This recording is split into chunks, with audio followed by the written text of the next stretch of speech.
I read the subpoena 3 times before I understood it wasn't a mistake. Her name was there, mine wasn't, and yet the entire case existed because of what she did to me. It was a pale blue envelope, the kind you only get from government buildings or old-fashioned lawyers who still used wax seals and heavy linen paper. My hands weren't shaking, not at first. They were just numb.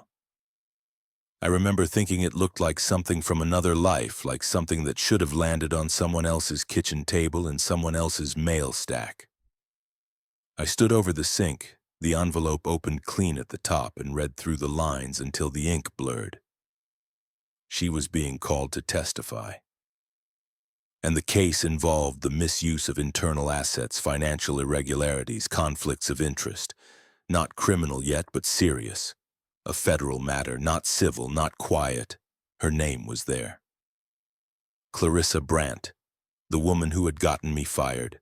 The woman who, however carefully, however slowly, had rearranged the world beneath my feet until it collapsed. I didn't feel anything at first. No relief, no vindication. Just a kind of silent drop in my chest, like someone had opened a trap door and let gravity do the rest. I folded the subpoena back into its envelope and slid it into the drawer where I kept expired warranties and birth certificates. And then I stood there for maybe half an hour, staring out the window above the sink, watching the neighbor's kid ride his bike in small, perfect circles. I hadn't said her name out loud in over a year. Not to my wife, not to my son, not even to the lawyer I eventually hired. I'd buried the entire thing inside silence and routines. A new job, a shorter commute, less coffee. I had even changed my jogging route to avoid the block where the old office stood. And yet here she was, resurfacing not in memory but in legal documentation, inked into the narrative by someone else's investigation. And I knew then that no matter how hard I had tried to outrun it, the past has a way of mailing itself back. There's something strange about watching justice knock on a door you gave up knocking on yourself. You don't cheer. You don't even smirk. You just stand still. Because all you really wanted before it all fell apart was to do your job, keep your head down, and go home to the people who never questioned your worth. But once you've been erased, the lines that remain never quite go back into place. That day, as I slid the drawer shut and walked back to my desk, I knew I wouldn't be able to stay silent anymore. Not because I needed revenge, not because I wanted to watch her fall, but because some truths once acknowledged by others asked to be spoken by the ones who lived them first. And so I'll tell you what happened. Not all at once, not with shouting or headlines or hashtags, but like this. One quiet line at a time. My name is Daniel Layton. I'm 42 years old. I live in a modest 3-bedroom house in Round Rock, Texas, just outside Austin. My wife, Alyssa, teaches 6th grade science at the local middle school. Our son, Evan, is 8 now. He loves bugs, hates math, and can name every dinosaur that ever walked the earth. I used to be the director of operations at a company called New Fleet. We specialized in last-mile logistics tech, routing algorithms, fleet scheduling software, predictive delivery tools. Not flashy, not consumer-facing. Just one of those essential middle gears in the machine that keeps the economy moving. I was good at it. Not brilliant, not revolutionary, but good in the way a dam is good at holding water. Reliable, quiet, built to last. The turning point didn't announce itself loudly. No dramatic showdown, no thunderclap. It was a Tuesday morning in early April 2022. I remember because the sky was that particular kind of pale Texas blue that makes you want to believe things are going to be all right. I had scheduled a cross-departmental sync for 9:30 a.m. in conference room 3B. It was the kind of meeting we ran once a month, product ops and sales coming together to check progress on integration workflows. I'd been running those syncs for years. I had notes, metrics, a new dashboard build I was excited to show. I arrived 10 minutes early as always. The projector was already humming, the smell of burned dust just starting to fill the room. I laid out the printouts, opened the Zoom link for remote joiners, and waited. 9:32 came, then 9:37. I checked my phone. No texts, no cancellations. Slack was quiet. At 9:44, I stepped out into the hallway and walked the loop around the floor. Products pod was empty. Sales was on a call with a client. The mood was normal, no sense of emergency, no last-minute fires. But no one was heading to the meeting either. When I returned to 3B, the room was still empty. I sat back down, checked my calendar, and saw nothing unusual, except the event had been canceled. Not deleted, canceled, and not by me. The owner field had changed. It now listed Clarissa Brandt as the organizer. Clarissa, product manager, recently promoted to strategic development liaison. Whatever that meant. She was relatively new, sharp, polished, unnervingly confident for someone who had only been there a year and a half. I had helped onboard her, walked her through the logistics stack, introduced her to back-end leads, even vouched for her in her first review cycle. She had no reason to cancel my meeting. It wasn't hers to cancel. No one had looped me in. No one had asked. I stared at that little gray text, canceled by Clarissa Brandt, and something in me went still. Not panicked, not angry. Just still, in the way you become when the ground shifts slightly under your feet and you realize no one else felt it but you. I closed my laptop and left the conference room quietly. I didn't ask around. I didn't escalate. I just walked back to my desk and sat down, trying to decide whether this was an oversight or the start of something I wasn't supposed to see. That was the moment the line began to bend. I didn't know it then, but the systems I had spent over a decade building were being reprogrammed, not with better logic, but with better alliances. Not with clearer data, but with quieter manipulations. The kind that never leave a paper trail, but always leave a mark. And it started there. With an empty room, a canceled meeting, and the realization that someone had quietly rewritten the rules while I was still following the old ones. Before any of this, my life was built on small consistencies. I got up at 5:30 most mornings, jogged 3 miles before the sun cleared the tree line, made coffee with 2 scoops of a dark roast I ordered from a little place in Oregon. Packed Evan's lunch if Alyssa hadn't already, and left the house by 7:15. The traffic down to Austin was steady but tolerable if you hit the loop just right. At work, I managed 6 direct reports and oversaw the logistics architecture that powered our entire operation. I liked the way things moved there, structured, interdependent, quiet, until they weren't. I wasn't in it for the title. I liked solving problems, making processes smoother, clearing obstacles for the team below me. That was my pride, even if no one outside the building knew my name. I'd been at New Fleet 11 years. I started back when we were barely a Series B startup, scraping together contracts with courier networks and food delivery platforms. We grew fast, too fast maybe, but I kept us steady. I rewrote fulfillment scripts in hotel rooms.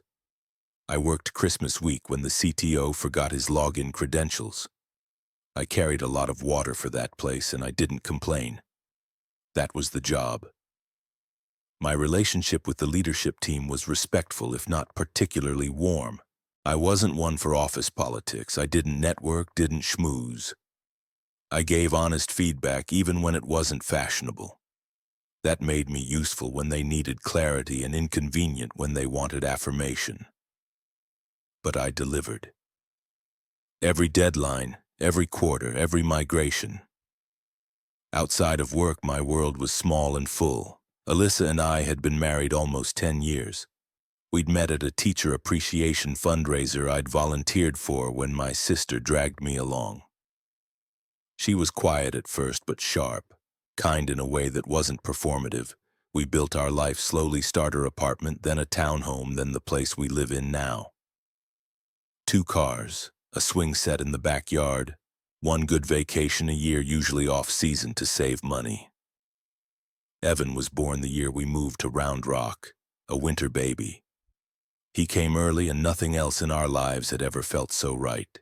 I remember holding him that first night in the NICU, watching the rise and fall of his chest under those little blue lights, and thinking not in words, but in certainty, this is what matters now. Everything else was scaffolding. I wasn't chasing anything. I had what I wanted, a house that smelled like garlic on Sundays, a job where people came to me for answers, a son who reached for my hand without thinking. I didn't need more. I just wanted to protect what we had. There was comfort in the routine. It wasn't glamorous. I wasn't building apps or pitching investors. I wasn't speaking on panels or trending on LinkedIn. I was making things work for the people who needed things to work. And then, without warning, the systems began to misalign, not the logistics ones, but the human ones. The loyalty I'd assumed was mutual started to thin. The transparency I believed in began to blur, and the trust I had earned line by line started to fracture beneath the weight of whispers I couldn't hear. But before any of that, my life was whole. Earned. Ordinary in the best way. And I didn't know yet how fast a quiet life could unravel when someone decided you were in the way. It started small. Like a draft through a closed window, you're not even sure it's there at first, but something feels off. The week after the canceled meeting, I noticed my access level had changed on our internal dashboard. Not revoked, just trimmed. I could still see live delivery metrics, but historical analytics had been restricted. At first, I assumed it was a technical glitch. Permissions get weird after software updates. I pinged IT. Got a vague reply, looks like products tighten visibility for external teams per new leadership directive. I wasn't external. I ran operations, but I didn't push it. A few days later, my regular bi-weekly one-on-one with Jonah, our COO, was moved from his office to a Zoom call. Odd, but not unheard of. When we connected, he seemed distracted, kept glancing off screen. Our usual easy rhythm was gone. I gave my updates, flagged 2 issues with the integration rollout, and he nodded along without asking a single follow-up. When I asked for guidance on Q2 targets, he said we were shifting toward a more fluid alignment model and that I should stay adaptive. It sounded like something lifted from a podcast. It wasn't how Jonah talked. In Slack, I started seeing conversations I should have been part of, vendor negotiations, fleet pivot proposals happening without me. Threads I was tagged in, then untagged. Questions I asked that sat unanswered while other similar questions got instant replies. I told myself not to read into it. People were busy. Maybe leadership was just reorganizing communication flows. But the feeling deepened. At lunch one afternoon, I passed a table near the back of the cafeteria. Clarissa was there with 2 senior product leads and one of the finance directors. I caught the tail end of something her saying, "We just need to make sure Daniel doesn't get looped in prematurely." They didn't see me. I kept walking. That night I stared at my ceiling fan for an hour. Not angry, just confused. I ran through every decision I'd made the past 6 months. Had I missed something, overstepped, delivered something late? I kept landing on the same conclusion, no. Then came the quarterly check-in form. Ours was a hybrid of self-evaluation and manager feedback. Normally mine came from Jonah, but this time it came from someone in HR. No comments. Just generic ratings meets expectations, adequate contribution areas for development remain. There was no language, no texture, no trace of the person who'd worked alongside me for over a decade. I drafted a reply asking if there'd been any concerns I hadn't been made aware of. Never sent it. Instead, I started saving things, not out of fear, just instinct. I backed up emails, downloaded Slack threads, archived version histories of planning docs, not because I expected anything to happen, but because I needed proof that I hadn't imagined it, that I'd been present, contributing, visible. The next time I passed Clarissa in the hallway, she smiled. A small, practiced thing. The kind of smile people wear when they've already made a decision about you and it's not one they plan to explain. There was a moment, a Thursday afternoon, I think, when I opened a shared project file and found a version I didn't recognize. Clarissa had rewritten the entire integration rollout plan. My name was gone. My contribution erased. She'd listed herself as strategic lead. I stared at it for a long time, watching the little green cursor blink beside her name. That night I sat in the garage with the engine off and my hands on the wheel. Alyssa was inside helping Evan with a school project on insects. I could hear their voices faintly through the door. I didn't cry. I didn't scream. I just sat there thinking something's moving beneath me and I don't know where it ends. That was the beginning of the real unraveling, not the meetings or the metrics, but the quiet, calculated exclusion, the rewriting of relevance, the prelude to removal. And I still didn't know what I had done to deserve it. The final cut came clean. No drama, no confrontation, just a single meeting on a Wednesday morning and a manila folder that already had my name on it. But the betrayal began long before that. Clarissa wasn't just ambitious, she was strategic, the kind of person who watched for where the power was shifting and stepped quietly into its path. She didn't argue. She aligned. She didn't challenge systems. She redesigned them around herself. I'd never thought of her as a threat. She was younger, sharp in the way people are when they want to be noticed, always overdressed for our casual office culture. She had a way of phrasing things that sounded like innovation but often translated to repackaged ideas she'd overheard in meetings. Still, I gave her the benefit of the doubt. I believed in development, in people growing into roles they hadn't quite earned yet. Maybe that was my mistake. The rumors started quietly, mentions of her sitting in on executive offsites of private dinners with the CEO. I dismissed them. We were adults, professionals. It wasn't my business.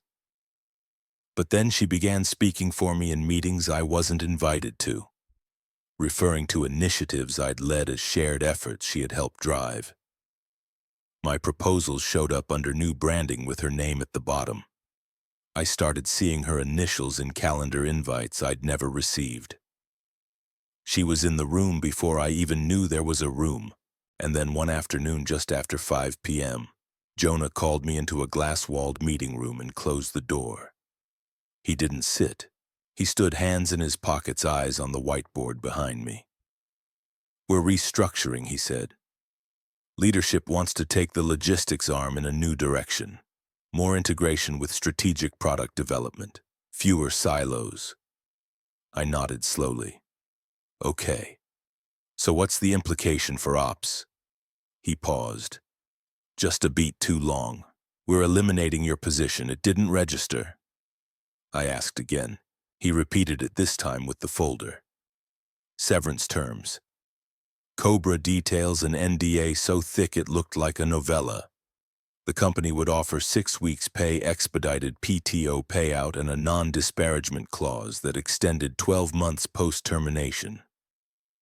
I read the first line and stopped. "What's this based on?" I asked. Jonah sighed, not heavily, softly, like someone who'd already had the argument in his head and lost. "Leadership alignment.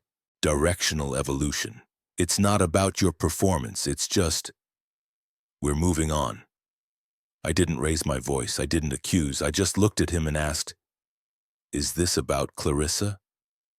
He blinked, that tiny involuntary twitch of someone who didn't expect the truth to be spoken aloud. "I can't discuss internal personnel matters," he said, which told me everything. I packed up in silence. A security guard waited by the elevator, not close enough to be offensive, but close enough to make a point. My team wasn't there. No one came to say goodbye. My Slack access was cut before I even left the building. I drove home on autopilot. Alyssa was on the couch grading papers. I walked in, dropped my bag, and sat beside her. I didn't speak. I couldn't. She looked at me, saw my face, and knew. It took me 3 days to open the folder again. I kept it on my desk unopened like a sealed indictment.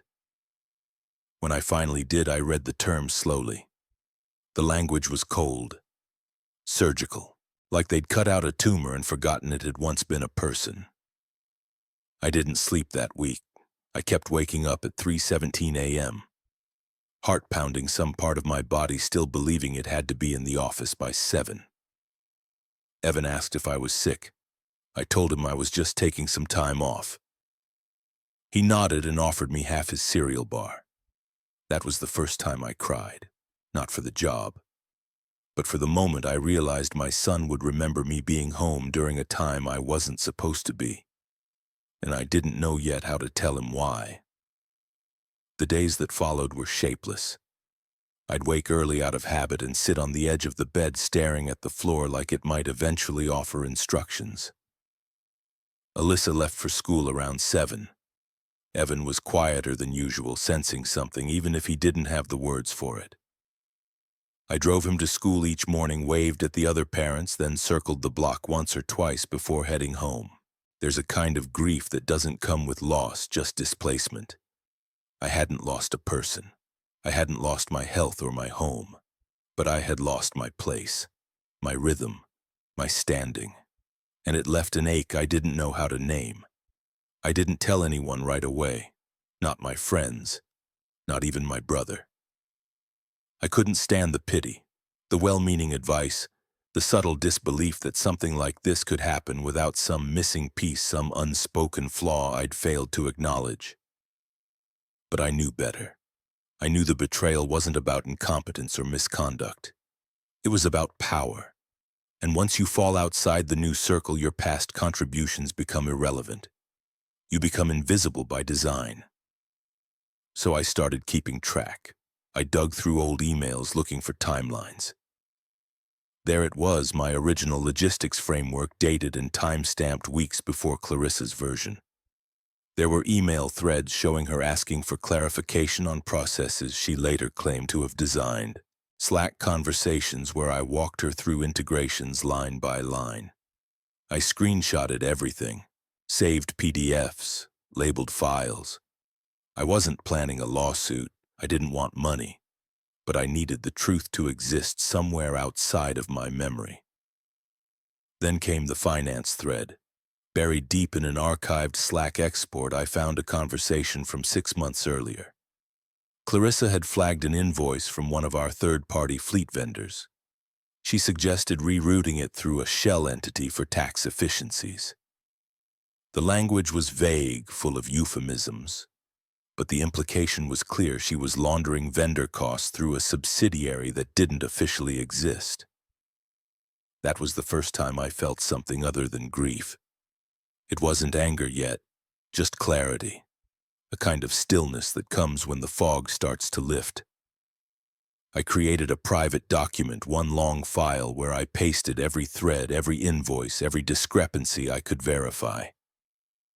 I color-coded the entries. I listed dates, names, chain of command indicators. It was tedious work. It took me hours each day. But it gave me purpose. It gave me ground. I also started therapy. Alyssa encouraged it gently, without pressure. She didn't ask for details. She just left a business card on the nightstand one morning under my coffee mug. I called the number that afternoon. The therapist's name was Marcus. Middle-aged, direct, no nonsense. He didn't nod too much or parrot my words. He just listened. Really listened. And when I told him what happened, he said, "You're not here because you lost your job. You're here because someone took away your name." I sat with that for a long time. Because he was right. That's what it felt like. Like someone had reached into the narrative of my life and erased my signature from everything I had built. Left me standing in the ruins with nothing but memory as proof. I didn't spiral. I didn't rage. But I withdrew. Politely. Quietly. I stopped updating my LinkedIn. I declined social invitations. I let calls go to voicemail. I wasn't hiding. I was preparing. Because something told me the story wasn't over. And if the system that betrayed me ever cracked, if even one person inside realized what had been done, I wanted to be ready. Not with vengeance, not with lawsuits, but with facts, with timelines, with truth. So I waited. I rebuilt my days around evidence, and in that silence I found a kind of strength I didn't know I had. The break came from a direction I never expected: finance. About 5 months after I'd been let go, I got a message from an old colleague, Marissa. She'd been a senior analyst on the compliance side. Smart, meticulous, a little wary of stepping on toes. We hadn't spoken since my departure, and the message was brief. "Can we talk?" Something came up. We met at a coffee shop near the Arboretum, far enough from both our neighborhoods that it felt neutral. She looked tense, like she hadn't been sleeping well. We ordered teas, and she didn't waste time. "There's a whistleblower inquiry starting," she said. "Not just HR level, federal. There's money missing, paper trails that don't make sense."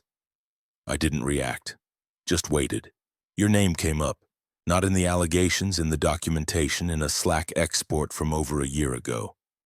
You flagged a vendor inconsistency that matches what we're now investigating. Someone told them you might have kept records." I nodded, slowly. "I did," I said. "I have everything." She exhaled like she hadn't been sure I'd say that. I went home that night and opened the document I'd built. It had grown neatly labeled folders, annotated invoices, cross-referenced timelines. I had no idea what would be admissible, what would even matter legally. But I knew it was true. I didn't contact a journalist. I didn't post anything online. I called the employment lawyer I'd spoken to months earlier and asked him how to handle a formal disclosure. He walked me through it. Anonymity protection, submission channels, the legal thresholds for retaliation. 2 weeks later, I filed my documentation. Quietly, cleanly. No fanfare, no accusation, just the truth. The investigation took months. I was never called in directly. But I followed it through public records, through LinkedIn updates, through the quiet removal of names from the company's Our Team page. Then one afternoon, another envelope arrived.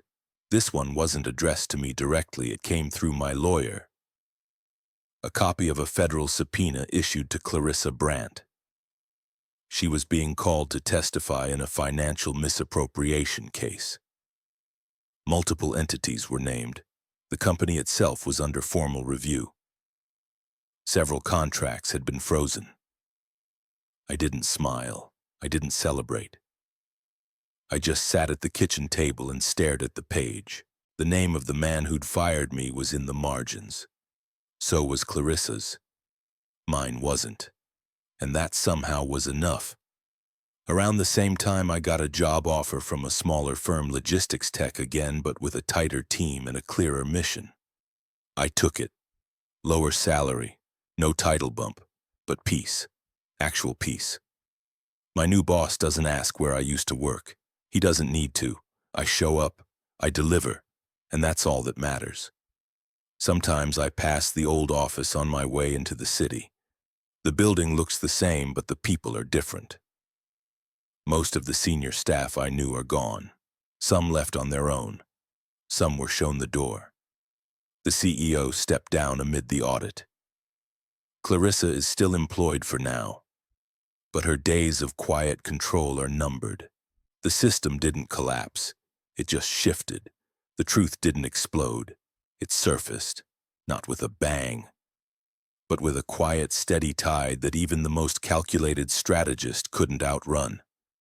And me, I got my name back, not in headlines, but in the quiet assurance that I was never wrong to believe in the value of my work.